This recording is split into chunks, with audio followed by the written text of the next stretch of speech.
É por isso que você deve sempre trancar suas portas. Um calouro do ensino médio estava sozinho em casa trabalhando em um jornal, enquanto seus pais saíam para jantar a noite toda. Ele estava sentado de costas para a porta, sentado em sua mesa com seus fones de ouvido com cancelamento de ruído. Por volta das 11 horas, ele tirou os fones de ouvido ao mesmo tempo em que seus pais estavam voltando para casa.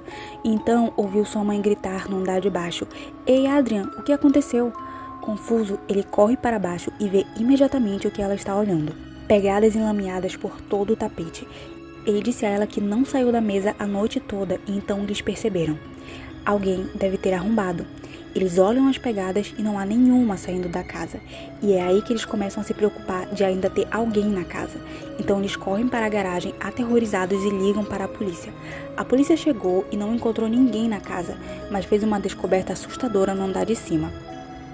A polícia os leva para a porta do quarto das crianças, que ficou aberta a noite toda, e eles apontam para a mensagem escrita nela em Sharp. A transcrição real do que foi escrito na porta dele diz o seguinte: que por quase 2 horas alguém ficou na porta desse garoto o observando.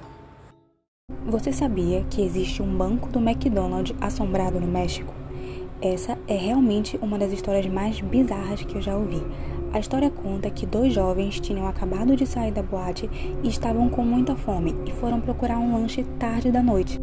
Os 2 decidiram comer no McDonald's e, uma vez que pegaram sua comida, ambos se sentaram no banco do lado de fora do restaurante. Era um banco estranho porque no meio dele tinha uma estátua do personagem Ronald McDonald sentado com os braços abertos. Seu rosto quase tinha uma expressão enlouquecida e um dos homens acabou deitando no colo da estátua. Ele disse: "Estou cansado." Nesse momento, a cabeça de Ronald McDonald virou-se, olhou para ele e disse: "Também estou cansado." A lenda diz que eles ficaram tão chocados ao ouvir isso que um deles morreu instantaneamente e o outro ainda está em coma até hoje. Aparentemente, as câmeras de segurança do lado de fora do restaurante gravaram tudo, mas por que até hoje esse vídeo não está na internet? Então, há rumores de que o McDonald's pagou uma quantia enorme de dinheiro para encobrir isso, porque eles não queriam que o público descobrisse que eles tinham uma estátua mal assombrada, real e muito perigosa do McDonald's.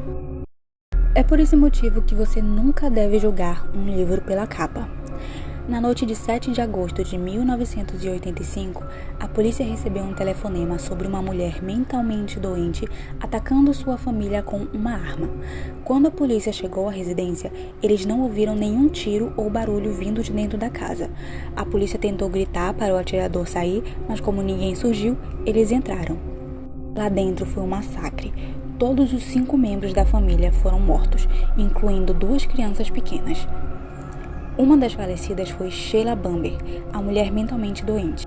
Ela estava segurando um rifle que estava dobrado contra ela com um ferimento de bala debaixo do queixo. Esse caso ganhou enorme atenção da mídia, pressionando a polícia para resolvê-lo o mais rápido possível, e assim eles chegaram à conclusão de que isso deveria ser um assassinato suicida perpetrado por Sheila. Mas um detetive sentiu que estava faltando alguma coisa e continuou investigando, até que ele encontrou algo escondido debaixo das escadas na cena do crime, que significava que Sheila não poderia ser o atirador. Embaixo das escadas, dentro de um armário, havia o silenciador da arma. Isso tirou a culpa de Sheila, pois ela não poderia ter matado a família, se matado e depois ter escondido o silenciador. Logo, isso levantou suspeita para seu irmão Jeremy, que foi quem sobreviveu ao massacre e havia feito a denúncia. O que aumentou a desconfiança da polícia sobre Jeremy foi o fato de algumas pessoas presentes no enterro da família relatarem que quando as câmeras estavam desligadas, ele sorria e contava piadas, o que deixou as pessoas desconfortáveis, afinal era um enterro da família dele. A polícia estava investigando Jeremy sem ele ter conhecimento disso e algum tempo depois, a namorada de Jeremy ligou para a polícia e contou que ele chegou a comentar que gostaria de matar a família para receber a herança milionária e que no dia do assassinato ele ligou para ela e falou: "É hoje à noite ou nunca." Com isso, as autoridades possuíam uma testemunha e acusaram formalmente Jeremy dos assassinatos. Eu sou babaca por exigir que meu marido me pague os $1.000 que ele gastou escondido de mim? Meu marido tem 33 anos e eu tenho 31. Tínhamos uma casa e nós 2 trabalhávamos, mas em 2020 perdemos nossa casa e ele perdeu o emprego. nós nos mudamos para um apartamento menor e tivemos que vender muitas coisas e abandonar a maioria dos nossos hábitos caros. Meu marido tem o hábito de ir ao spa para uma sessão de massagem semanal. Vivemos em uma área urbana, então essas coisas são muito caras. Uma única sessão custa $250, ele tem que fazer toda semana, então seriam quase $1.000 por mês. Eu sugeri que ele fizesse sua sessão em um spa regular, mas não, ele só queria ir naquele spa duvidoso, perto do restaurante onde costumávamos ir, dizendo que a moça que faz a massagem é uma especialista e ele está acostumado com ela. O problema é que agora eu sou a única que está trabalhando e eu estou lutando para a gente sobreviver. Eu também estou grávida e precisamos economizar dinheiro para preparar um berçário. Eu disse a ele para parar com as sessões, mas ele recusou. Então eu disse a ele que não vou mais pagar para ele e ele disse que ele mesmo pegaria o dinheiro. Ontem eu verifiquei e vi que ele usou o meu cartão de crédito para suas sessões por um mês inteiro e tinha estourado completamente o meu cartão. Descobri isso quando fui fazer compras para o bebê e o caixa disse que eu não tinha dinheiro. Eu tive que devolver tudo. Então eu fui para casa e tirei satisfação com ele. Eu disse a ele que ele estourou meu cartão, me fez parecer uma idiota na loja e ele disse que não me contou porque sabia que eu teria um problema com isso. Eu exigi que ele pagasse de volta os $1.000 que ele gastou, mas ele recusou. Eu gritei com ele, chamei de irresponsável, ele ficou chateado, me chamou de egoísta, disse para eu parar de me fazer de vítima, que isso está afetando nós dois, pois ele vai ser pai e também é estressante para ele. Ele também disse que eu ignoro as necessidades dele como humano. Então eu subi as escadas e ele saiu. Desde então ele parou de falar comigo, mas continuei exigindo o dinheiro de volta. Ele disse que eu não deveria esperar de volta já que somos casados. Então meu dinheiro é tecnicamente dele e eu deveria parar de usar o desemprego dele contra ele. Quem vocês acham que é o babaca nessa situação? Depois de 18 anos de casamento, acabei de descobrir que meus filhos não são meus. Minha esposa Kelly e eu nos conhecemos há mais de 20 anos e estamos casados há mais de 18 anos. Temos gêmeos de 17 anos, um menino e uma menina, e descobri que eles não são meus há 2 dias. Meus filhos fizeram esses testes de ancestralidade para a família e foi assim que descobrimos. Kelly e eu nos conhecemos como colegas de trabalho. Nós dois éramos muito ambiciosos, então depois de trabalhar por alguns anos, decidimos começar nosso próprio negócio. Nos casamos um ano depois de iniciarmos nosso empreendimento. Alguns meses depois do casamento, tivemos uma grande briga sobre a direção em que deveríamos levar nossos negócios e foi aí que eu saí de nossa casa. Ela veio até mim algumas semanas depois e nós voltamos. Ficamos inseparáveis desde então e Kelly engravidou nessa época. Nosso negócio passou por várias dificuldades, mas nós as superamos juntos. Estávamos sempre lá um para o outro, sempre podíamos contar um com o outro. Eu a amava muito, ela era uma parte de mim e eu não conseguia nem imaginar uma vida sem ela. Eu confiei nela absolutamente até que isso aconteceu. Kelly tem chorado e se desculpado constantemente. Ela me disse que durante o tempo em que tivemos aquela briga no início do nosso casamento, ela ficou bêbada uma noite e dormiu com um cara qualquer e que ela não me traiu. A traição me deixou desorientado. Eu disse a Kelly que precisava de tempo para processar isso e atualmente estou hospedado em um hotel. Eu não sei mais o que estou fazendo. Os últimos 2 dias foram um borrão. Eu me sinto como um zumbi, completamente incapaz de sentir ou processar qualquer coisa. Não pretendo abandonar meus filhos. Posso não ser o pai biológico deles, mas ainda sou o pai deles e os amo muito. Neste momento estou sentado na minha cama de hotel e não comi nada hoje. Meus pensamentos estão uma bagunça. Então estou escrevendo isso para me ajudar a processar.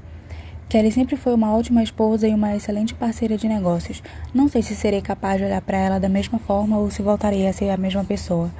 Não sei como seguir em frente. Em 1900, um homem chegou a uma pequena ilha na Escócia para substituir um dos 3 trabalhadores do farol que estavam lá.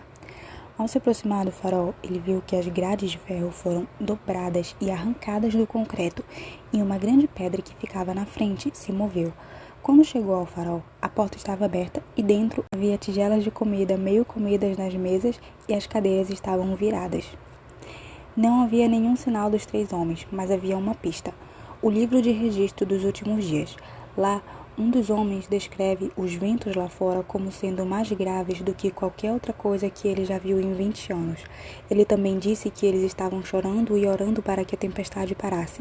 Mas por que 3 trabalhadores de farol altamente experientes, que provavelmente já enfrentaram dezenas de tempestades antes, estavam tão assustados?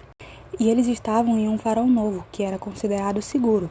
Estar chorando e orando para que essa tempestade em particular acabasse foi a última coisa que eles escreveram antes de desaparecerem sem deixar vestígios, quando a tempestade terminou. O mar estava calmo, mas aqui está o problema. Nunca houve nenhuma tempestade em qualquer lugar perto dessa ilha naquela semana. A maioria das pessoas acredita que essas 3 coisas vão salvar a sua vida, mas não vão. Vamos fingir que você está de férias com alguns amigos em uma cabana e ouve no noticiário que atualmente há um assassino à solta na floresta ao redor da sua cabana. O que você faz instintivamente? Você vai querer abandonar seus amigos e começar a correr para a floresta, sem sapatos, sem armas, sem celular, sem noção de para onde está indo, mas na verdade é uma péssima ideia, porque o assassino está na floresta e você estaria se colocando mais em perigo, não menos. Então você decide ficar parado e se lembra que seu amigo levou todos vocês para a cabana. E ele tem um carro Lamborghini novinho em folha que estava funcionando há 5 minutos atrás. Então por que você não pode simplesmente ir até lá e dirigir em segurança? O problema com isso é que você está em uma cabana na floresta e há um assassino à solta em torno de sua cabana. A terceira situação é, você está sentado na cabana sem fazer nada quando de repente sente que alguém pode estar te observando. E você quer se virar e ter certeza de que ninguém está.